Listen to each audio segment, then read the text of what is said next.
ਬਿਸਮਿਲ੍ਲਾਹ ਰਹਿਮਾਨ ਰਹੀਮ ਤੇ अस्सलाम वालेकुम। 25 ਨਵੰਬਰ ਪਾਕਿਸਤਾਨ ਦੇ ਵਿੱਚ ਪੀਰ ਦੀ ਸ਼ਾਮ ਤੇ ਅੱਜ ਦੇ ਪੰਜਾਬੀ ਵੀਲੌਗ 'ਚ ਚੜ੍ਹਦੇ ਤੇ ਲਹਿੰਦੇ ਪੰਜਾਬ ਦੇ ਸੱਜਣਾ ਤੇ ਮਿੱਤਰਾਂ, ਭੈਣਾਂ ਤੇ ਭਰਾਵਾਂ, ਮਾਵਾਂ ਤੇ ਬਜ਼ੁਰਗਾਂ ਨੂੰ ਜੀ ਆਇਆਂ ਨੂੰ। ਸਭ ਤੋਂ ਪਹਿਲੇ ਤੇ ਬੜੀ ਮਾਜ਼ਰਤ, ਅੱਜ ਦਾ ਵੀਲੌਗ ਥੋੜਾ ਲੇਟ ਹੋ ਰਿਹਾ। ਵਜ੍ਹਾ ਉਹਦੀ ਤੁਹਾਨੂੰ ਮੈਂ ਦੱਸ ਦਿੰਦਾ। ਅੱਜ ਇਸ ਵੇਲੇ ਜਦੋਂ ਮੈਂ ਵੀਲੌਗ ਰਿਕਾਰਡ ਕਰਵਾਉਣ ਡਿਆ ਤੇ ਇਸ ਵੇਲੇ ਵਾਸ਼ਿੰਗਟਨ ਡੀਸੀ ਦੇ ਵਿੱਚ ਤਕਰੀਬਨ ਸਵੇਰ ਦੇ 7:40 ਹੋਏ ਨੇ। ਮੈਂ ਕੱਲ੍ਹ ਸਵੇਰੇ 11 ਵਜੇ ਦਾ ਨਿਕਲਿਆ ਸਾਂ ਅਤੇ ਨਿਊਯਾਰਕ ਜਾਣਾ ਸੀ, ਉੱਥੇ ਪ੍ਰੋਟੈਸਟ ਕਰਨਾ ਸੀ, ਇੱਕ ਅੱਧੀ ਰਾਹ ਦੇ ਵਿੱਚ ਮੀਟਿੰਗ ਸੀ, ਉਹ ਵੀ ਜ਼ਰੂਰ ਕਰਨੀ ਸੀ ਅਤੇ ਇਹ ਸਾਰੀਆਂ ਚੀਜ਼ਾਂ ਰਲਾਈਆਂ ਹੋਈਆਂ ਸਨ। ਅਤੇ ਇਹ ਸਮਝ ਲਓ ਕਿ ਕੱਲ੍ਹ ਸਵੇਰ 11 ਵਜੇ ਦਾ ਨਿਕਲਿਆ। ਉਸ ਤੋਂ ਪਹਿਲਾਂ ਤੁਹਾਡੇ ਵਾਸਤੇ ਪਿਛਲਾ ਵੀਲੌਗ ਰਿਕਾਰਡ ਕੀਤਾ ਸੀ। ਫਿਰ ਉਸ ਤੋਂ ਬਾਅਦ ਸਵੇਰ 11 ਵਜੇ ਦੇ ਨਿਕਲੇ ਅਤੇ ਜਾ ਕੇ ਮੀਟਿੰਗ ਕੀਤੀ। ਫਿਰ ਉਸ ਤੋਂ ਬਾਅਦ ਪ੍ਰੋਟੈਸਟ ਕੀਤਾ ਟਾਈਮ ਸਕੁਏਅਰ ਦੇ ਵਿੱਚ। ਫਿਰ ਇੱਕ ਹੋਰ ਉਸ ਤੋਂ ਬਾਅਦ ਕੁਝ ਮੀਟਿੰਗਸ ਸਨ, ਉਹ ਕੀਤੀਆਂ ਇੱਕ ਦੋ। ਉਸ ਤੋਂ ਬਾਅਦ ਰਾਤ ਸਾਰੀ ਵਾਪਸ ਸਫ਼ਰ ਕੀਤਾ ਅਤੇ ਕੋਈ ਤਕਰੀਬਨ 6-6:30 ਵਜੇ ਮੈਂ ਵਾਪਸ ਪਹੁੰਚਿਆ। ਅਤੇ ਹੁਣ ਜ਼ਰਾ ਥੋੜ੍ਹਾ ਜਿਹਾ ਬਹਿ ਕੇ ਥੋੜ੍ਹਾ ਜਿਹਾ ਖਬਰਾਂ ਸਿੱਧੀਆਂ ਕਰਕੇ ਟੀਮ ਮੇਰੀ ਨੇ ਮੈਨੂੰ ਦਿੱਤੀਆਂ ਨੇ ਅਤੇ ਮੈਂ ਤੁਹਾਡੇ ਨਾਲ ਰਿਕਾਰਡਿੰਗ ਕਰ ਰਿਹਾ। ਸੁੱਤਾ ਮੈਂ ਕੋਈ ਨਹੀਂ। ਔਰ ਕੋਈ ਤਕਰੀਬਨ ਵਾਸ਼ਿੰਗਟਨ ਡੀਸੀ ਤੋਂ ਨਿਊਯਾਰਕ ਦਾ ਜਿਹੜਾ ਸਫ਼ਰ ਹੈ ਉਹ 4, 4.5, 5 ਘੰਟੇ 6 ਵੀ ਲੱਗ ਜਾਂਦੇ ਨੇ ਡਿਪੈਂਡਿੰਗ ਅਪੋਨ ਟ੍ਰੈਫਿਕ। ਅਸੀਂ ਜ਼ਰਾ ਲੱਕੀ ਸਾਂ ਦੋਵੇਂ ਪਾਸੇ। ਆਉਂਦਿਆਂ ਹੋਇਆ ਤਾਂ ਖੈਰ ਲੇਟ ਨਾਈਟ ਟਰੈਵਲ ਹੋ ਰਿਹਾ ਸੀ ਅਤੇ ਕੋਈ ਟ੍ਰੈਫਿਕ ਉਸ ਤਰ੍ਹਾਂ ਨਹੀਂ ਸੀ, ਲੇਕਿਨ ਜਾਂਦਿਆਂ ਹੋਇਆਂ ਜ਼ਰਾ ਟ੍ਰੈਫਿਕ ਸੀ ਪਰ ਘੱਟ ਸੀ। ਅਤੇ 4.5 ਘੰਟੇ 4.5 4.5 ਓਵਰਆਲ 4.5 ਤੋਂ ਘੱਟ ਤੇ ਖੈਰ ਘੱਟ ਹੀ ਲੱਗਦੇ ਨੇ। 4.5 ਘੰਟੇ ਇੱਕ ਪਾਸੇ ਦਾ ਤੁਸੀਂ ਕਹੋ ਕਿ ਸਫ਼ਰ ਜਿਹੜਾ ਉਹ ਤਕਰੀਬਨ ਬਣਿਆ ਅਤੇ ਥੋੜ੍ਹੀ ਥਕਾਵਟ ਵੀ ਹੈ ਔਰ ਥੋੜ੍ਹਾ ਜਿਹਾ ਉਸ ਪਾਸੇ ਵੇਲਾ ਵੀ ਲੱਗ ਗਿਆ। ਇਸ ਲਈ ਤੁਹਾਡੇ ਕੋਲੋਂ ਸਭ ਤੋਂ ਪਹਿਲਾਂ ਤਾਂ ਮਾਜ਼ਰਤ ਕਿ ਅੱਜ ਦਾ ਵੀਲੌਗ ਥੋੜ੍ਹਾ ਲੇਟ ਹੋ ਰਿਹਾ, ਲੇਕਿਨ ਉਮੀਦ ਹੈ ਮਾफ़ ਵੀ ਕਰੋਗੇ ਤੁਸੀਂ, ਕਿਉਂਕਿ ਜ਼ਰੂਰੀ ਸੀ ਪ੍ਰੋਟੈਸਟ 'ਤੇ ਜਾਣਾ ਵੀ, ਦੋਸਤਾਂ ਨੂੰ ਮੋਟੀਵੇਟ ਵੀ ਕਰਨਾ। ਔਰ ਅੱਛੀ ਗੱਲ, ਜਿਹੜੀ ਚੰਗੀ ਗੱਲ ਹੈ ਉਹ ਇਹ ਹੈ ਕਿ ਜਿਹੜਾ ਪ੍ਰੋਟੈਸਟ ਹੋਇਆ ਨਿਊਯਾਰਕ ਦੇ ਵਿੱਚ ਟਾਈਮ ਸਕੁਏਅਰ 'ਤੇ, ਉਹ ਬੜਾ ਹੀ ਤਗੜਾ ਪ੍ਰੋਟੈਸਟ ਹੋਇਆ, ਬੜਾ ਭਰਵਾਂ ਪ੍ਰੋਟੈਸਟ ਹੋਇਆ। ਪਹਿਲੇ ਵੀ ਅਸੀਂ ਉੱਥੇ ਬੜੇ ਸਾਰੇ ਪ੍ਰੋਟੈਸਟ ਕੀਤੇ ਨੇ। ਸਾਡੀ ਜਿਹੜੀ ਉੱਥੋਂ ਦੀ ਟੀਮ, ਅਮਜਦ ਨਵਾਜ਼ ਸਾਹਿਬ ਔਰ ਦੂਸਰੇ ਸਾਰੇ ਦੋਸਤ, ਉਹ ਅਕਸਰ ਉੱਥੇ ਪ੍ਰੋਟੈਸਟ ਜਿਹੜੇ ਨੇ ਆਰਗੇਨਾਈਜ਼ ਕਰਦੇ ਰਹਿੰਦੇ ਨੇ। ਮੈਂ ਜਾਂਦਾ ਰਹਿੰਦਾ। ਇਹ ਪਤਾ ਨਹੀਂ ਮੇਰਾ ਕੋਈ 12ਵਾਂ ਜਾਂ 10ਵਾਂ ਪ੍ਰੋਟੈਸਟ ਸੀ ਉੱਥੇ, ਜਾਂ ਸ਼ਾਇਦ ਇਸ ਤੋਂ ਵੀ ਬਹੁਤੇ। ਲੇਕਿਨ ਇਹ ਜਿਹੜਾ ਰਾਤੀ ਪ੍ਰੋਟੈਸਟ ਸੀ ਉਹ ਚੰਗਾ ਹੀ ਭਰਵਾਂ ਸੀ, ਤਗੜਾ ਪ੍ਰੋਟੈਸਟ ਸੀ। ਉੱਥੇ ਕੀਤਾ ਉਹ ਪ੍ਰੋਟੈਸਟ ਅਸੀਂ, ਅਤੇ ਉੱਥੋਂ ਹੁਣ ਵਾਪਸ ਆਪਣੇ ਤੇ ਤੁਹਾਡੇ ਨਾਲ ਗੱਲਬਾਤ ਕਰ ਰਹੇ। ਹੁਣ ਜੀ ਸਭ ਤੋਂ ਪਹਿਲੀ ਤਾਂ ਤੁਹਾਨੂੰ ਜਿਹੜੀ ਖਬਰ ਦੇਣੀ ਉਹ ਇਹ ਦੇਣੀ ਹੈ ਕਿ ਚੰਦ ਦਿਨ ਪਹਿਲਾਂ ਤੁਸੀਂ DPO ਅਟਕ ਦਾ ਇੱਕ ਬਿਆਨ ਸੁਣਿਆ ਸੀ। ਡਾਕਟਰ ਗਿਆਸ ਬੜੀਆਂ ਬੜਕਾਂ ਮਾਰੀਆਂ ਸਨ। ਉਹ ਇੱਕ ਪੰਜਾਬੀ ਦਾ ਮੁਹਾਵਰਾ ਹੈ, ਖਾਣੇ ਛੋਲੇ ਤੇ ਡਕਾਰ ਬਦਾਮਾਂ ਦੇ, ਉਹ ਗੱਲ ਸੀ। ਐਸੀਆਂ ਬੜਕਾਂ ਮਾਰੀਆਂ ਵੀ ਸਾਨੂੰ ਤਾਂ ਇੰਝ ਹੀ ਲੱਗਾ ਵੀ ਨਵਾਂ ਆਇਆ ਸੋਹਣਿਆ, ਕਿਉਂਕਿ ਮੇਰਾ ਖਿਆਲ ਉਹਨਾਂ ਕਦੇ PTI ਦੇ ਵਰਕਰਾਂ ਨੂੰ ਵੇਖਿਆ ਨਹੀਂ ਸੀ, ਜਾਂ ਪਤਾ ਨਹੀਂ ਕੀ ਗੱਲ ਸੀ। ਬਹਰਹਾਲ ਉਹਨਾਂ ਪਹਿਲਾਂ ਆਖਿਆ ਕੀ ਸੀ ਤੁਹਾਨੂੰ ਉਹ ਸੁਣਾ ਦਈਏ, ਉਹ ਜ਼ਰਾ ਸੁਣ ਲਓ तो फिर तुहानूं दसने भी होया की। देखें, जितने मर्जी बंदे हम एक्सपेक्ट करें, ठीक है ना, ये तो अब उनके हाथ में है ना कि कितने बंदे इकट्ठे करते हैं। बट मैं लाख कर लें, जितना मर्जी कर लें, लेकिन मैं ये समझता हूं कि Punjab police with fully backed with civil arm forces, अगर हम 15,000 20,000 नफरी यहाँ पे खड़ी करते हैं, इट्स इम्पॉसिबल कि कोई क्रॉस कर सके। सुन लिया जी। ਹੁਣ ਇਹ DPO ਸਾਹਿਬ ਨੇ ਆਖਿਆ ਸੀ ਵੀ ਭਾਵੇਂ ਲੱਖ ਬੰਦਾ ਆ ਜਾਏ ਰੌਲਾ ਹੀ ਕੋਈ ਨਹੀਂ, ਜਿਸ ਵੇਲੇ ਉੱਥੇ ਹੋਏਗਾ ਲਾ ਇਨਫੋਰਸਮੈਂਟ ਹੋਏਗੀ ਅਤੇ ਪਤਾ ਨਹੀਂ ਸਿਵਲ ਆਰਮਡ ਫੋਰਸਿਸ ਨਾਲ ਹੋਣਗੀਆਂ ਅਤੇ ਪਤਾ ਨਹੀਂ ਕੀ ਉਹਨਾਂ ਨੇ ਆਖਿਆ। ਅਤੇ ਉੱਥੇ ਜਿਹੜੀ ਪਰ ਨਹੀਂ ਮਾਰ ਸਕਦੀ, ਅਸੀਂ ਬੰਦਿਆਂ ਨੂੰ ਡੱਕ ਛੜਾਂਗੇ, ਅਸੀਂ ਇਹ ਕਰ ਦਿਆਂਗੇ। ਅਤੇ ਉਹਨਾਂ ਜਨਾਬ ਨਟਵਰ ਲਾਲ, ਜਿਵੇਂ ਇੱਕ ਫਿਲਮ ਦਾ ਮਸ਼ਹੂਰ ਕਰੈਕਟਰ ਸੀ, ਉਹ ਨਟਵਰ ਲਾਲ ਤਰ੍ਹਾਂ ਉਹਨਾਂ ਨੇ ਬੜੇ ਤਗੜੇ ਜਿਹੜੇ ਨੇ ਉਹ ਬੜਕਾਂ ਮਾਰੀਆਂ। ਹੁਣ ਅੱਜ ਹੋਇਆ ਕੀ ਉਹ ਜ਼ਰਾ ਤੁਹਾਨੂੰ ਸਕਰੀਨ 'ਤੇ ਵਿਖਾਉਣੇ। ਇਹ ਜਨਾਬ ਉਹ ਸਾਰਾ ਅਟਕ ਤੇ ਖੈਰ ਕੱਲ੍ਹ ਦਾ ਹੀ ਕ੍ਰਾਸ ਕਰ ਲਿਆ ਹੈ, ਉਹ ਅਟਕ ਤੇ ਕੋਈ ਡੱਕ ਹੀ ਨਹੀਂ ਸਕਿਆ ਉਸ ਤਰੀਕੇ ਨਾਲ। ਲੇਕਿਨ ਚਲੋ ਕੱਟੀ ਪਹਾੜੀ ਵੀ ਉਹਨਾਂ ਦੇ ਇਲਾਕੇ 'ਚ ਆਉਂਦੀ ਹੈ, ਆਖਰੀ ਜੂਹ ਕਹਿ ਲਓ ਉਹਨਾਂ ਦੀ, ਜਿੱਥੇ ਉਹਨਾਂ ਦੀ ਉੱਧਰੋਂ ਅਟਕ ਵਾਲੇ ਪੁਲ ਤੋਂ ਜੂਹ ਸ਼ੁਰੂ ਹੁੰਦੀ ਹੈ ਅਤੇ ਇੱਧਰ ਜੂਹ ਮੁੱਕਦੀ ਹੈ। ਜੂਹ ਦਾ ਮਤਲਬ ਹੱਦ, ਠੀਕ ਹੈ ਨਾ ਜੀ, ਬਾਉਂਡਰੀ। ਉਹ ਜਿਹੜੀ ਆਖਰੀ ਜੂਹ ਸੀ ਨਟਵਰ ਲਾਲ ਸਾਹਿਬ ਦੀ, ਮਤਲਬ ਡਾਕਟਰ ਗਿਆਸ ਸਾਹਿਬ ਦੀ, ਉਹ ਕੱਟੀ ਪਹਾੜੀ ਤੱਕ ਸੀ। ਉਹ ਵੀ ਹੁਣ ਤੋਂ ਕੋਈ 2-3 ਘੰਟੇ ਪਹਿਲਾਂ ਬੜੀ ਸਖਤ ਸ਼ੈਲਿੰਗ ਔਰ ਸਾਰੀਆਂ ਗੱਲਾਂ ਬਾਤਾਂ ਤੋਂ ਬਾਅਦ ਜਿਹੜਾ ਉਹ ਕ੍ਰਾਸ ਕਰ ਲਈ ਹੈ। ਅਤੇ ਵਿੱਚ ਪੁਲਿਸ ਵਾਲੇ ਵੀ ਹੱਥੇ ਚੜ੍ਹ ਗਏ। ਜਨਾਬ DPO ਸਾਹਿਬ ਆਪ ਤਾਂ ਉੱਥੇ ਕਿਤੇ ਨਜ਼ਰ ਨਹੀਂ ਆਏ, ਪਰ ਉਹਨਾਂ ਦੇ ਵਿਚਾਰੇ ਅਹਿਲਕਾਰ ਕੁਝ ਹੱਥੇ ਚੜ੍ਹੇ ਵਰਕਰਾਂ ਦੇ, ਉਹਨਾਂ ਨੇ ਉਹਨਾਂ ਨੂੰ ਖੈਰ ਪਾਣੀ ਸ਼ਾਣੀ ਪਿਆਇਆ, ਉਹਨਾਂ ਕੋਲੋਂ ਨਾਅਰੇ ਮਰਵਾਏ ਨੇ ਇਮਰਾਨ ਖਾਨ ਦੇ, ਅਤੇ ਫਿਰ ਛੱਡਿਆ। ਨਾਲ ਕੋਈ ਸ਼ਰਟਾਂ ਸ਼ੂਟਾਂ ਪਤਲੂਨਾ ਸ਼ਤਲੂਨਾ ਹੋਰ ਕੋਈ ਮੇਰਾ ਮਤਲਬ ਸਮਾਨ ਸ਼ਮਾਨ ਮਾਲੇ ਗਨੀਮਤ ਜਿਹਨੂੰ ਆਉਂਦੇ ਨੇ ਉਹ ਹੱਥੇ ਚੜਿਆ ਉਹਨਾਂ ਦੇ ਵਰਕਰਾਂ ਦੇ। ਉਹ ਉਹਨਾਂ ਨੇ ਜ਼ਾਹਿਰ ਹੈ ਉਹਨਾਂ ਨੂੰ ਕੁੱਟਮਾਰ ਜੋ ਇੰਨੀ ਪਾਈ ਸੀ, ਅਤੇ ਉਹ ਜਿਹੜਾ ਸ਼ੀਸ਼ੇ ਦੀ ਸ਼ੀਲਡ ਜੀ ਹੁੰਦੀ ਅੱਗੇ ਫੜਨ ਵਾਲੀ ਉਹ, ਅਤੇ ਲਾਠੀ ਅਤੇ ਹੈਲਮਟ ਅਤੇ ਜੈਕਟ ਜਿਹੀ, ਅਤੇ ਜਿਹੜੀ ਆਪਣਾ ਉਹ ਬੁਲਟ ਪ੍ਰੂਫ ਟਾਈਪ ਇੱਕ ਇਹਨਾਂ ਦੀ ਵੇਸਟ ਹੁੰਦੀ ਹੈ, ਉਹ ਸਾਰੀਆਂ ਸ਼ੈਵਾਂ ਵਰਕਰਾਂ ਨੂੰ ਲੱਭੀਆਂ। ਉਹਨਾਂ ਨੇ ਉਹਨਾਂ ਨੂੰ ਪਾਇਆ ਛਾਇਆ ਆਪਣੇ। ਅਤੇ ਇਹ ਜਨਾਬ ਨਟਵਰ ਲਾਲ ਸਾਹਿਬ ਦੇ ਨਾਲ ਇਹ ਹੋਇਆ। ਨਟਵਰ ਲਾਲ ਸਾਹਿਬ ਨੇ ਬੜੀਆਂ ਚੜ੍ਹਾਈਆਂ ਕੀਤੀਆਂ ਸੀ, ਲੇਕਿਨ ਉੱਥੇ ਚੜ੍ਹਾਈ ਉਹਨਾਂ ਦੀ ਕਿਸੇ ਕੰਮ ਨਹੀਂ ਆਈ। ਅੱਛਾ, ਦੂਜਾ ਜਿਹੜਾ ਵੱਡਾ ਖੜਾਕ ਹੋਇਆ ਉਹ ਇਹ ਹੈ ਕਿ ਬੁਸ਼ਰਾ ਬੀਬੀ ਸਾਹਿਬਾ ਜਿਹੜੇ ਨੇ ਉਹ ਕੰਟੇਨਰ 'ਤੇ ਅਪੜੇ ਨੇ, ਔਰ ਉਹਨਾਂ ਪੂਰੀ ਦਲੇਰੀ ਦੇ ਨਾਲ ਜਿਹੜੀ ਪਹਿਲਾਂ ਕਸਰ ਰਹਿੰਦੀ ਸੀ ਥੋੜ੍ਹੀ ਬਹੁਤ, ਉਹਨਾਂ ਪੂਰੀ ਕਰ ਦਿੱਤੀ ਹੈ। ਕਸਰ ਦਾ ਮਤਲਬ ਇਹ ਹੈ ਕਿ ਪਹਿਲਾਂ ਵਰਕਰ ਨੂੰ ਇਹ ਥੋੜ੍ਹੀ ਜਿਹੀ ਇੱਕ ਸ਼ਿਕਾਇਤ ਸੀ ਕਿ ਜੀ ਉਂਝ ਖਾਨ ਸਾਹਿਬ ਦੀ ਓਨਰਸ਼ਿਪ ਨਹੀਂ ਲਈ ਜਾਂਦੀ, ਉਂਝ ਡਟ ਕੇ ਜਿਹੜਾ ਅਸੀਂ ਉਹ ਜਿਹੜਾ ਹੁੰਦਾ ਸੀ ਨਾ ਵੀ ਕਿਸ਼ਤੀਆਂ ਸਾੜ ਕੇ ਅਸੀਂ ਨਹੀਂ ਜਾਂਦੇ, ਅਤੇ ਰਾਹ ਦੇ ਵਿੱਚੋਂ ਮੋੜ ਆਉਂਦੇ ਹਾਂ, ਜਾਂ ਰਾਹ ਦੇ ਵਿੱਚੋਂ ਕੱਚੇ ਪੱਕੇ ਦਿਲ ਦੇ ਨਾਲ ਜਾਂਦੇ ਹਾਂ, ਕੱਚੀਆਂ ਪੱਕੀਆਂ ਗੱਲਾਂ ਕਰਦੇ ਹਾਂ। ਅਤੇ ਸਾਡੇ ਸਾਰਿਆਂ ਦੇ ਇਨਕਲੂਡਿੰਗ ਮਾਈ ਸੈਲਫ, ਮੈਂ ਕਿਸੇ ਹੋਰ ਨੂੰ ਨਹੀਂ ਕਿਸੇ ਦੇ ਵੱਲ ਉਂਗਲ ਨਹੀਂ ਚੁੱਕਣੀ ਚਾਹੀਦੀ ਸਾਥੀ ਵੱਲ, ਮਤਲਬ ਇਹ ਤੁਸੀਂ ਮੈਨੂੰ ਹੀ ਸਮਝ ਲਓ ਵੀ ਸ਼ਹਬਾਜ਼ ਗਿੱਲ ਦੇ ਉੱਤੇ ਹੀ ਲੋਕਾਂ ਨੂੰ ਸਾਰਾ ਇਤਰਾਜ਼ ਸੀ। ਮੈਂ ਆਪਣੀ ਗੱਲ ਹੀ ਕਰ ਲੈਂਦਾ ਵੀ ਸਾਰੇ ਆਂਦੇ ਸਨ ਵੀ ਸ਼ਹਬਾਜ਼ ਗਿੱਲ ਬੜਾ ਭੈੜਾ ਬੰਦਾ ਯਾਰ, ਇਹ ਬਿਲਕੁਲ ਇਮਰਾਨ ਖਾਨ ਦੀ ਉਂਝ ਓਨਰਸ਼ਿਪ ਨਹੀਂ ਲੈਂਦਾ, ਉਂਝ ਤੁਰਦੇ ਨਹੀਂ ਹੈ, ਉਂਝੇ ਖਲੋਂਦੇ ਨਹੀਂ, ਉਂਝੇ ਕਹਿੰਦੇ ਨੇ ਵੀ ਜੋ ਮਰਜ਼ੀ ਹੋਏਗਾ ਇਮਰਾਨ ਖਾਨ ਨੂੰ ਲੈ ਕੇ ਹੀ ਆਉਣਾ। ਬੁਸ਼ਰਾ ਬੀਬੀ ਸਾਹਿਬਾ ਨੇ ਹੁਣ ਕੰਟੇਨਰ 'ਤੇ ਖਲੋ ਕੇ ਕੀ ਆਖਿਆ, ਇਧਰ ਸੁਣੋ। और मेरे भाइयों, जब तक खान हमारे पास नहीं आ जाएंगे, हमने इस मार्च को खत्म नहीं करना। मैं अपने आखिरी सांस तक वहां खड़ी रहूंगी। आप लोगों ने मेरा साथ देना है, जो नहीं देगा तब भी मैं खड़ी रहूंगी, क्योंकि ये सिर्फ मेरे मियां की बात नहीं है, ये इस मुल्क और इसकी मुल्क के लीडर की बात है।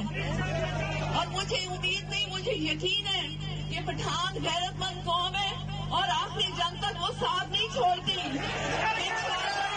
अल्लाहू अकबर, सल्लल्लाहु अलैहि वसल्लम। ਸੁਣ ਲਿਆ ਜੀ, ਉਹਨਾਂ ਆਖਿਆ ਵੀ ਮੈਂ ਡੂ ਐਂਡ ਡਾਈ ਹੈ, ਤੁਸੀਂ ਮੇਰੇ ਨਾਲ ਚੱਲੋ, ਨਾ ਵੀ ਚੱਲੋਗੇ ਤਾਂ ਮੈਂ ਇਕੱਲੀ ਵੀ ਖਲੋਤੀ ਰਵਾਂਗੀ, ਹੁਣ ਖਾਨ ਨੂੰ ਲੈ ਕੇ ਹੀ ਮੁੜਨਾ। ਅਤੇ ਬਹਰਹਾਲ ਇਹਦੇ ਨਾਲ ਜਿਹੜੀ ਉਹਨਾਂ ਨੇ ਪੈਗਾਮ ਦਿੱਤਾ, ਇਹਦੇ ਨਾਲ ਬੜਾ ਮੋਮੈਂਟਮ ਬਣਿਆ। ਸੱਚੀ ਮੈਂ ਤੁਹਾਨੂੰ ਗੱਲ ਦੱਸਾਂ, ਇਹ ਮੋਮੈਂਟਮ ਉਂਝ ਨਹੀਂ ਸੀ ਬਣਨਾ, ਔਰ ਇਹ ਟੱਬਰ ਦੇ ਵਿੱਚੋਂ ਕੋਈ ਨਾ ਨਿਕਲਦਾ ਤਾਂ ਗੱਲ ਵੈਸੇ ਹੀ ਨਹੀਂ ਸੀ ਬਣਨੀ। ਉਹਦੀ ਵਜ੍ਹਾ ਹੈ ਕਿ ਅਗਰ ਅਸੀਂ ਓਨਰਸ਼ਿਪ ਲੈਂਦੇ ਤਾਂ ਹੋ ਸਕਦਾ ਬੁਸ਼ਰਾ ਬੀਬੀ ਨੂੰ ਆਉਣਾ ਹੀ ਨਾ ਪੈਂਦਾ। ਅਸੀਂ ਦਾ ਮਤਲਬ ਮੈਂ ਆਪਣੀ ਫਿਰ ਕੁਤਾਈ ਕਹਿਣਾ, ਮੈਂ ਕਿਸੇ ਹੋਰ ਨੂੰ ਆਖਾਂਗਾ ਉਹ ਗੁੱਸਾ ਕਰੇਗਾ, ਇਸ ਲਈ ਮੈਂ ਆਪਣੇ 'ਤੇ ਹੀ ਗੱਲ ਕਰ ਲੈਣਾ ਵੀ ਅਗਰ ਸ਼ਹਬਾਜ਼ ਗਿੱਲ ਪੂਰੇ ਭਾਰ ਦੇ ਨਾਲ ਖਾਨ ਸਾਹਿਬ ਦੀ ਓਨਰਸ਼ਿਪ ਲੈਂਦਾ, ਪੂਰੇ ਭਾਰ ਦੇ ਨਾਲ ਖਾਨ ਸਾਹਿਬ ਦੀ ਜ਼ਿੰਮੇਵਾਰੀ ਸਮਝਦਾ ਔਰ ਆਪਣੀਆਂ ਜ਼ਿੰਮੇਵਾਰੀਆਂ ਸ਼ਹਬਾਜ਼ ਗਿੱਲ ਪੂਰੀਆਂ ਕਰਦਾ, ਅਤੇ ਬੁਸ਼ਰਾ ਬੀਬੀ ਨੂੰ ਸ਼ਾਇਦ ਕੰਟੇਨਰ 'ਤੇ ਆਉਣਾ ਹੀ ਨਾ ਪੈਂਦਾ, ਗੱਲਾਂ ਹੀ ਨਾ ਕਰਨੀਆਂ ਪੈਂਦੀਆਂ। ਬੁਸ਼ਰਾ ਬੀਬੀ ਨੂੰ ਜੋ ਕੁਝ ਕਰਨਾ ਪਿਆ ਉਹ ਜ਼ਾਹਿਰ ਹੈ ਮੇਰੀਆਂ ਕੁਤਾਈਆਂ ਦੀ ਵਜ੍ਹਾ ਤੋਂ ਕਰਨਾ ਪਿਆ। ਅਤੇ ਹੁਣ ਅਗਰ ਉਹ ਆਏ ਨੇ ਤਾਂ ਇਹ ਬੜਾ ਚੰਗਾ ਕੰਮ ਹੋਇਆ। ਉਹਨਾਂ ਹੁਣ ਆ ਕੇ ਸਰ ਧੜ ਦੀ ਬਾਜ਼ੀ ਲਾਈ ਹੈ। ਉਹਨਾਂ ਆਖਿਆ ਵੀ ਜਾਂ ਇੱਧਰ ਅਤੇ ਜਾਂ ਇੱਧਰ, ਮੈਂ ਖਾਨ ਸਾਹਿਬ ਨੂੰ ਲੈਣ ਤੋਂ ਬਗੈਰ ਵਾਪਸ ਨਹੀਂ ਜਾਣਾ।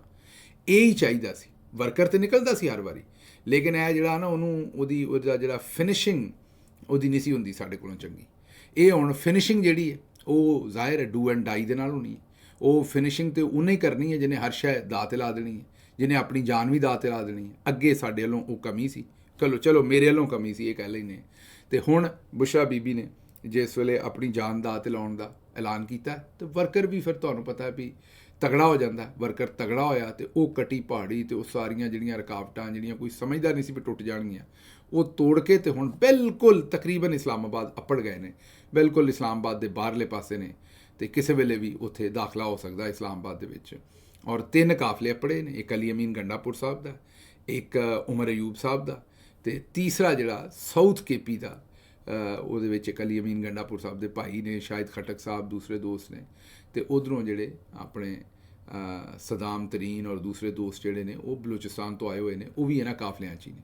ਉਸ ਦੂਸਰੇ ਪਾਸਿਓਂ ਫਿਰ ਪੰਜਾਬ ਦੇ ਵੀ ਹੁਣ ਕਾਫਲੇ ਆਹਿਸਤਾ ਆਹਿਸਤਾ ਰਲੀ ਆ ਰਹੇ ਨੇ। ਪੰਜਾਬ ਸ਼ੁਰੂ 'ਚ ਉਂਝ ਨਹੀਂ ਨਿਕਲਿਆ, ਲੇਕਿਨ ਹੁਣ ਨਿਕਲ ਰਿਹਾ ਹੌਲੀ ਹੌਲੀ, ਔਰ ਨਿਕਲੇਗਾ ਵੀ। ਔਰ ਜਿਸ ਤਰ੍ਹਾਂ ਹੀ ਪਹਿਲੇ ਕਾਫਲੇ ਨੇ ਅੰਦਰ ਜਾਣਾ ਤਾਂ ਤੁਸੀਂ ਜਾਦੂ ਵੇਖਣਾ ਕਿ ਪਿੰਡੀ ਇਸਲਾਮਾਬਾਦ ਨੇ ਭੁੰਡਾਂ ਤਰ੍ਹਾਂ ਨਿਕਲਣਾ ਇੱਕ ਵਾਰੀ। ਉਹਨਾਂ ਦਾ ਪੁਰਾਣਾ ਅਸਾਂ ਵੇਖਿਆ 5 ਮਈ 2022 ਦੇ ਵਿੱਚ ਵੀ ਇੰਝ ਹੀ ਹੋਇਆ ਸੀ। ਖਲਕਤ ਇੰਨੀ ਕੁ ਨਿਕਲੀ ਸੀ ਵੀ ਗਿਣੀ ਨਹੀਂ ਸੀ ਜਾਂਦੀ, ਲੇਕਿਨ ਜਦੋਂ ਅਸੀਂ ਇੱਕ ਵਾਰੀ ਮੋਟਰਵੇ ਦਾ ਟੋਲ ਪਲਾਜ਼ਾ ਕ੍ਰਾਸ ਕਰ ਲਿਆ ਸੀ ਉਹ ਉਦੋਂ ਨਿਕਲਦੇ ਨੇ। ਅਤੇ ਇਹ ਨਟਵਰ ਲਾਲ ਸਾਹਿਬ ਦੇ ਨਾਲ ਖੈਰ ਬਹੁਤ ਭੈੜੀ ਹੋਈ ਹੈ। ਤੇ ਉਹਨਾਂ ਦੇ ਨਾਲ ਭੈੜੀ ਹੋਈ ਹੈ। ਔਰ ਬੁਸ਼ਰਾ ਬੀਬੀ ਦਾ ਜਿਹੜਾ ਖੜੇ ਹੋ ਜਾਣਾ, ਜਿਹੜਾ ਬੁਸ਼ਰਾ ਬੀਬੀ ਦੀ ਓਨਰਸ਼ਿਪ ਲੈ ਲੈਣਾ ਆਪਣਾ ਇਸ ਸਾਰੇ ਇਤਜਾਜ ਦੀ, ਔਰ ਆਖਣਾ ਵੀ ਹੁਣ ਮੈਂ ਇਹਨੂੰ ਲੀਡ ਕਰ ਰਹੀ ਹਾਂ ਤੇ ਡੂ ਐਂਡ ਡਾਈ ਹੈ, ਜਾਂ ਇਮਰਾਨ ਖਾਨ ਸਾਹਿਬ ਨੂੰ ਰਿਲੀਜ਼ ਕਰਾਵਾਂਗੇ ਤੇ ਜਾਂ ਮੈਂ ਵਾਪਸ ਨਹੀਂ ਜਾਣਾ। ਇਹ ਮੈਂ ਤੁਹਾਨੂੰ ਜਿਸ ਤਰ੍ਹਾਂ ਦੱਸਿਆ ਵੀ ਇਹਦੀ ਡਿਮਾਂਡ ਸੀ, ਇਹਦੀ ਲੋੜ ਵੀ ਸੀ, ਇਹ ਵੇਲੇ ਦੀ ਵੰਡ ਵੀ ਸੀ ਤੇ ਵੇਲੇ ਦੀ ਲੋੜ ਵੀ ਸੀ। ਇਹ ਜਦੋਂ ਤੱਕ ਕੰਮ ਨਹੀਂ ਸੀ ਹੋਣਾ, ਇਹ ਕੰਮ ਤੋੜ ਨਹੀਂ ਸੀ ਕਰਨਾ, ਇਹ ਸਿਰ ਧੜ ਦੀ ਬਾਜ਼ੀ ਲਾਉਣ ਤੋਂ ਬਗੈਰ ਇਹ ਕੰਮ ਹੋ ਹੀ ਨਹੀਂ ਸਕਦਾ। ਉਹ ਬੁਸ਼ਰਾ ਬੀਬੀ ਨੇ ਹੁਣ ਉਹ ਕੰਮ ਕਰ ਦਿੱਤਾ ਤੇ ਹੁਣ ਉਮੀਦ ਬੜੀ ਅੱਲਾ ਦੇ ਘਰ 'ਚੋਂ ਵੀ ਕੱਲ੍ਹ ਪਰਸੋਂ ਅੱਜ ਜਿੰਨਾ ਵੀ ਵੇਲਾ ਲੱਗਦਾ ਇਹਦੇ 'ਚੋਂ ਕੋਈ ਨਾ ਕੋਈ ਖੈਰ ਦੀ ਖਬਰ ਜਿਹੜੀ ਉਹ ਨਿਕਲੇਗੀ। ਅੱਛਾ ਜੀ, ਅਗਲੀ ਗੱਲ ਜਿਹੜੀ ਤੁਹਾਡੇ ਸਾਹਮਣੇ ਰੱਖਣੀ ਹੈ ਕਿ ਪੁੱਤਰ ਤੇ ਮਾਵਾਂ ਬੜੀਆਂ ਜੰਮਦੀਆਂ ਨੇ, ਲੇਕਿਨ ਅੱਲਾ ਦਰਜਾਤ ਬੁਲੰਦ ਕਰੇ ਸ਼ੌਕਤ ਖਾਨਮ ਮਰਹੂਮਾਂ ਦੇ। ਉਹਨਾਂ ਦਾ ਜਿਹੜਾ ਮੁੰਡਾ ਹੀ ਆਖਾਂਗਾ ਮੈਂ, ਉਹਨਾਂ ਦੇ ਮੁੰਡੇ ਨੇ ਵਰਲਡ ਰਿਕਾਰਡ ਕਰ ਛੱਡਿਆ ਦੁਨੀਆ ਦੇ 62 ਮੁਲਕਾਂ ਦੇ ਵਿੱਚ, ਠੀਕ ਹੈ ਨਾ ਜੀ। ਤੇ ਦੁਨੀਆ ਦੇ 62 ਤੋਂ ਜ਼ਿਆਦਾ ਮੁਲਕਾਂ ਦੇ ਵਿੱਚ, ਇਹਦੇ 'ਚ ਵੀ ਅਜੇ ਕਈ ਐਸੇ ਸ਼ਹਿਰ ਨੇ ਜਿਹੜੇ ਅਸੀਂ ਗਿਣ ਨਹੀਂ ਸਕੇ, ਸੱਚੀ ਦੱਸਣ ਡਿਆ ਤੁਹਾਨੂੰ। 62 ਤੋਂ ਜ਼ਿਆਦਾ ਮੁਲਕਾਂ ਦੇ ਵਿੱਚ ਇhtਜਾਜ ਹੋਏ ਨੇ, ਹਰ ਪਾਸੇ ਲੋਕੀ ਸੜਕਾਂ 'ਤੇ ਨੇ। ਤੇ ਉਹ ਬੇਸ਼ੱਕ ਅਸੀਂ ਗੱਲ ਕਰ ਲਈਏ ਆਸਟ੍ਰੇਲੀਆ ਵੀ ਕੋਈ ਇੱਕ ਸ਼ਹਿਰ ਦੀ ਗੱਲ ਨਹੀਂ ਹੋਣ ਡਈ, ਮੈਲਬੌਰਨ, ਸਿਡਨੀ, ਪਰਥ, ਬ੍ਰਿਸਬਨ, ਪਤਾ ਨਹੀਂ ਕਿਹੜਾ ਥਾਂ ਉੱਥੇ ਵੀ। ਇਸੇ ਤਰੀਕੇ ਨਾਲ ਤੁਸੀਂ ਗਾਂਹ ਤੁਰ ਪਾਓ ਤੇ ਜਾਪਾਨ, ਅਗਲੇ ਪਾਸੇ ਕੋਰੀਆ ਤੇ ਅਗਲੇ ਪਾਸੇ ਜਨਾਬ ਤੁਰੇ ਆਓ ਤੁਸੀਂ, ਜਿਹੜੇ ਸ਼ਹਿਰ ਨੇ ਹਰ ਥਾਂ ਤੇ ਪਾਕਿਸਤਾਨ ਤਹਿਰੀਕ ਇਨਸਾਫ ਜਿਹੜੀ। ਯੂਰਪ ਦੀ ਗੱਲ ਕਰੋ ਤੇ ਇਟਲੀ ਵਾਲਿਆਂ ਨੇ ਏਡਾ ਕੁ ਵੱਡਾ ਪ੍ਰੋਟੈਸਟ ਕਰ ਦਿੱਤਾ ਵੀ ਕੋਈ ਸੋਚ ਨਹੀਂ ਸਕਦਾ। ਨਾਲ ਗਰੀਸ ਵਾਲੇ, ਉੱਥੇ ਬੰਦੇ ਹੀ ਨਹੀਂ ਸੀ ਗਿਣੇ ਜਾਣ ਡਏ ਐਥਨਸ ਦੇ ਵਿੱਚ। ਉਹ ਵੀ ਟੀਮ ਜਿਹੜੀ ਹੈ ਉਹਨਾਂ ਨੇ ਵੀ ਮੈਂ ਬੜੀ ਸ਼ਾਬਾਸ਼ ਦਿਆਂਗਾ ਉਹਨਾਂ ਨੂੰ, ਉੱਥੋਂ ਪਰਲੇ ਪਾਸੇ ਨਿਕਲੀ ਹੈ। ਤੇ ਤੁਸੀਂ ਵੇਖੋ ਲੰਡਨ ਦੇ ਵਿੱਚ ਜੋ ਕੁਝ ਹੋਇਆ, ਬੜਾ ਹੀ ਵੱਡਾ ਪ੍ਰੋਟੈਸਟ ਸੀ ਲੰਡਨ ਦੇ ਵਿੱਚ, ਫਿਰ ਪੈਰਿਸ ਦੇ ਵਿੱਚ, ਫਿਰ ਓਸਲੋ ਦੇ ਵਿੱਚ ਬੜੀ ਠੰਡ ਸੀ, ਉਸ ਦੇ ਬਾਵਜੂਦ PTI ਨਾਰਵੇ ਨੇ ਬੜਾ ਤਗੜਾ ਪ੍ਰੋਟੈਸਟ ਕੀਤਾ, ਡੈਨਮਾਰਕ ਦੇ ਵਿੱਚ, ਫਿਰ ਸਵੀਡਨ ਦੇ ਵਿੱਚ, ਫਿਰ ਜਰਮਨੀ ਦੇ ਵਿੱਚ, ਫਿਰ ਸਵਿਟਜ਼ਰਲੈਂਡ ਦੇ ਵਿੱਚ, ਫਿਰ ਨੈਦਰਲੈਂਡ ਦੇ ਵਿੱਚ ਜਿਹਨੂੰ ਹਾਲੈਂਡ ਆਖਦੇ ਨੇ, ਫਿਰ ਬੈਲਜੀਅਮ ਦੇ ਵਿੱਚ, ਫਿਰ ਸਪੇਨ ਦੇ ਵਿੱਚ। ਮੈਂ ਮਤਲਬ ਮੁਲਕ ਭੁੱਲ ਜਾਵਾਂਗਾ ਤੇ ਲੇਕਿਨ ਕੋਈ ਮੁਲਕ ਰਹਿ ਨਹੀਂ ਗਿਆ ਜਿੱਥੇ ਪ੍ਰੋਟੈਸਟ ਜਿਹੜਾ ਉਹ ਨਹੀਂ ਹੋਇਆ।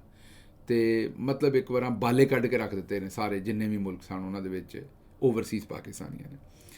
ਤੇ ਇਹ 62 ਤੋਂ ਜ਼ਿਆਦਾ ਸ਼ਹਿਰ ਨੇ ਜਿੱਥੇ ਲੋਕੀ ਸੜਕਾਂ ਤੇ ਆਏ ਨੇ। ਪਰ ਚੇਤੇ ਕਰੋ ਥੋੜ੍ਹੀ ਦੇਰ ਪਹਿਲੇ ਹੀ ਆਪਣੇ ਮੀਆਂ ਸਾਹਿਬ ਤੇ ਉਹਨਾਂ ਦੀ ਜਿਹੜੀ ਬੇਟੀ ਹੈ ਮੇਰੀ ਬਾਜੀ, ਉਹਨਾਂ ਦੀ ਸਰਜਰੀ ਕਿਸੇ ਨੇ ਸਰੇਆਮ ਹੀ ਸਵਿਟਜ਼ਰਲੈਂਡ ਦੇ ਵਿੱਚ ਕਰ ਦਿੱਤੀ ਸੀ, ਚੇਤਾ ਤੁਹਾਨੂੰ ਮੇਰਾ ਖਿਆਲ ਹੈ, ਚੌਕ ਦੇ ਵਿੱਚ ਹੀ। ਤੇ ਉਹ ਜਿਹੜੀ ਸਰਜਰੀ ਸੀ ਉਸ ਤੋਂ ਬਾਅਦ ਉਹਨਾਂ ਆਪਣੀ ਇੱਜ਼ਤ ਬਚਾਉਣ ਵਾਸਤੇ ਬੰਦੇ ਇਕੱਠੇ ਕੀਤੇ ਸਨ। ਇੰਝ ਹੀ ਜਿਵੇਂ ਹੁਣ ਇਮਰਾਨ ਖਾਨ ਨੇ ਆਵਾਜ਼ ਦਿੱਤੀ ਹੈ ਤੇ ਬੰਦੇ ਇਕੱਠੇ ਹੋਏ ਨੇ। ਇਹ ਤੁਸੀਂ ਵਿਖਾਈਆਂ ਨਾ ਤੁਹਾਨੂੰ ਅਸੀਂ ਵੀਡੀਓ। ਮੀਆਂ ਸਾਹਿਬ ਵੀ ਕਿਉਂਕਿ ਵੱਡੇ ਲੀਡਰ ਨੇ, ਉਹ ਕੁਝ ਨਿੱਕੇ ਲੀਡਰ ਤੇ ਹੈ ਨਹੀਂ। ਜਿਸ ਤਰ੍ਹਾਂ ਇਮਰਾਨ ਖਾਨ ਨੇ ਆਵਾਜ਼ ਦਿੱਤੀ ਹੈ ਤੇ ਲੋਕੀ ਨਿਕਲੇ ਨੇ, ਇੰਝ ਹੀ ਮੀਆਂ ਸਾਹਿਬ ਨੇ ਵੀ ਆਵਾਜ਼ ਦਿੱਤੀ ਹੈ ਪਰ ਲੋਕੀ ਨਹੀਂ ਨਿਕਲੇ। ਫਿਰ ਮੀਆਂ ਸਾਹਿਬ ਨੇ ਫਿਰ ਆਵਾਜ਼ ਦਿੱਤੀ ਹੈ ਕਿਉਂਕਿ ਸਰਜਰੀ ਓਪਨ ਹੀ ਹੋ ਗਈ ਸੀ, ਮੇਰਾ ਮਤਲਬ ਚੌਕ ਜੀ ਹੋ ਗਈ ਸੀ। ਓਪਨ ਹਾਰਟ ਸਰਜਰੀ ਤੇ ਸੁਣੀ ਸੀ, ਓਪਨ ਚੌਕ ਸਰਜਰੀ ਅਸੀਂ ਨਹੀਂ ਸੀ ਸੁਣੀ।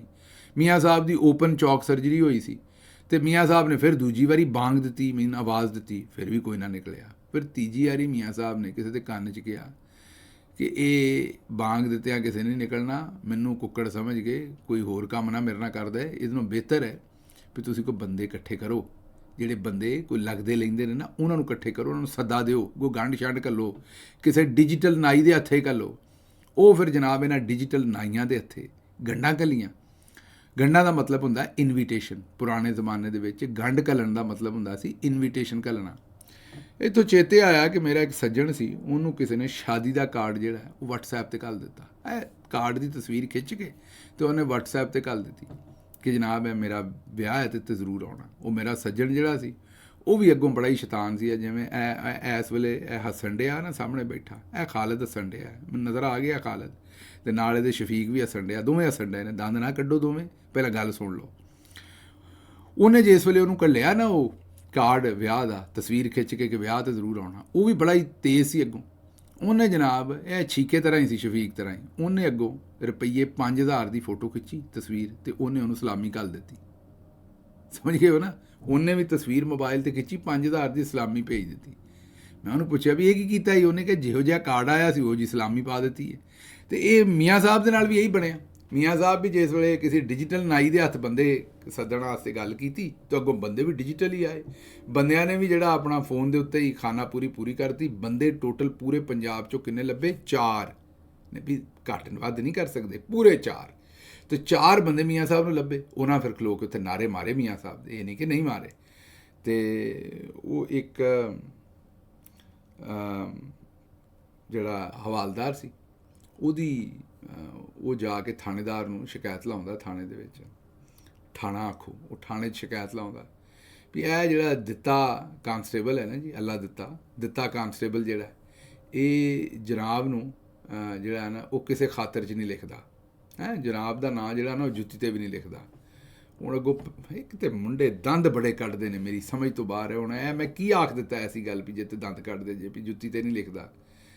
ਤੇ ਉਹ ਖੈਰ ਚਲੋ, ਪਤਾ ਨਹੀਂ ਤੁਹਾਡੇ ਦਿਮਾਗ ਕਿੱਧਰ ਨੂੰ ਚਲੇ ਜਾਂਦੇ ਨੇ, ਮੇਰੀ ਤਾਂ ਸਮਝ ਤੋਂ ਬਾਹਰ ਜੇ ਤੁਸੀਂ ਕਰਨਾ ਕੀ ਚਾਹੁੰਦੇ ਜੇ। ਬਹਰਹਾਲ ਉਹਨੇ, ਉਹ ਹਵਾਲਦਾਰ ਨੇ ਕਿਹਾ ਵੀ ਜਨਾਬ ਜਿਹੜਾ ਦਿੱਤਾ ਹੈ ਨਾ ਇਹ ਜਨਾਬ ਨੂੰ ਨਹੀਂ ਲਿਖਦਾ ਜੁੱਤੀ 'ਤੇ, ਨਾ ਜਨਾਬ ਦਾ। ਤੇ ਉਹਨੇ ਸੱਦ ਕੇ ਇੰਸਪੈਕਟਰ ਸਾਹਿਬ ਨੇ ਪੁੱਛਿਆ ਵੀ ਕਿਉਂ ਬਈ ਤੂੰ ਮੇਰਾ ਨਾਂ ਚਿੱਤਰ 'ਤੇ ਵੀ ਨਹੀਂ ਲਿਖਦਾ? ਉਹਨੇ ਕਿਹਾ ਲਿਖਦਾ ਜਨਾਬ, ਲਿਖਦਾ ਕਿਉਂ ਨਹੀਂ? ਹੁਣ ਇੰਸਪੈਕਟਰ ਸਾਹਿਬ ਨੂੰ ਖੈਰ ਬਾਅਦ 'ਚ ਹੀ ਸਮਝ ਆਈ ਵੀ ਦੋਵੇਂ ਪਾਸੇ ਬੇਇੱਜ਼ਤੀ ਹੈ, ਜੋ ਲਿਖੇ ਤਦ ਵੀ ਤੇ ਜੇ ਨਾ ਲਿਖੇ ਤਦ ਵੀ। ਤੇ ਇਹ ਇਸੇ ਤਰ੍ਹਾਂ ਦਾ ਹੀ ਮਾਮਲਾ ਮੀਆਂ ਸਾਹਿਬ ਦੇ ਨਾਲ ਵੀ ਹੋਇਆ।